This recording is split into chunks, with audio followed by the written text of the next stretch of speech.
మహిమ కలుగునుగాక. యేసుతో నడుచుట అను YouTube channel చూస్తున్న మీ అందరికీ నా హృదయపూర్వక వందనాలు.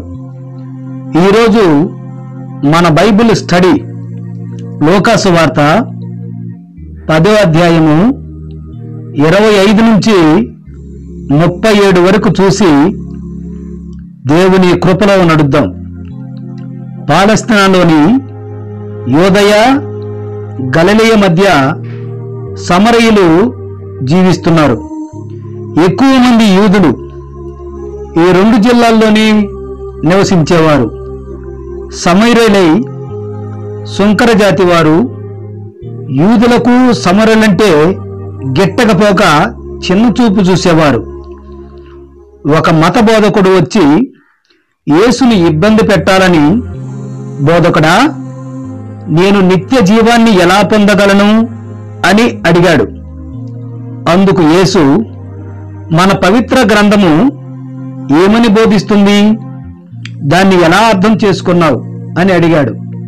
అప్పుడు, నీ తలంపులన్నిటిలోనూ నీ పనులన్నిటిలోనూ నీ ప్రభు అయిన దేవుణ్ణి ప్రేమించు, నిన్ను నువ్వు ప్రేమించుకున్నట్లే నీ పొరుగు వారిని ప్రేమించు అని చెప్పాడు.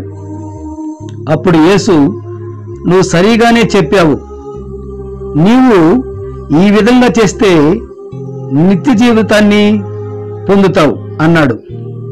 ఆ బోధకుడు తాను నీతిమంతుడిని నిరూపించుకోవాలని, నా పొరుగువాడెవడు అని యేసును ప్రశ్నించాడు. దానికి యేసు అతనితో ఒక కథ చెప్పాడు. ఒకడు యెరూషలేము నుండి యెరికోకు ప్రయాణం చేస్తున్నాడు. దారిలో దొంగలు తనపై దాడి చేసి అతన్ని బట్టలన్నీ తీసుకున్నారు. బాగా కొట్టి కొన ప్రాణముతో వదిలేశారు. అంతలో ఒక బోధకుడు అటుగా వస్తున్నాడు. అతడు ఆ మనిషిని చూసి వేరే దారిన వెళ్ళిపోయాడు. దేవాలయ పనుల్లో సహాయపడే ఒక వ్యక్తి కూడా అటుగా వచ్చి వాడిని చూసుకుంటూ పట్టించుకోకుండా ప్రక్కగానే వెళ్ళిపోయాడు. అయితే సమరయుడొకడు దారిని పోతూ ఆ మనిషిని చూసి ఎంతో కనికరపడ్డాడు. అతని దగ్గరకు వెళ్ళి నూనె, ద్రాక్షారసముతో అతని దెబ్బలు కడిగి కట్టుకట్టాడు.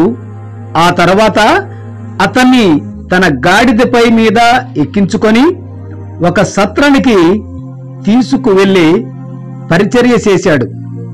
ఆ మరుసటి రోజు సత్ర నిర్వాహకుడికి 2 వెండి నాణ్యాలు ఇచ్చి అతనితో, ఈ మనిషిని జాగ్రత్తగా చూసుకో, ఇతనికి నువ్వు పెట్టే ఖర్చు నేను తిరిగి వచ్చిన తర్వాత నీకు ఇస్తాను అన్నాడు. అప్పుడు యేసు దొంగలు కొట్టిన ఆ మనిషికి, ఈ ముగ్గురులో నిజమైన పొరుగువాడెవరు అని అడిగాడు.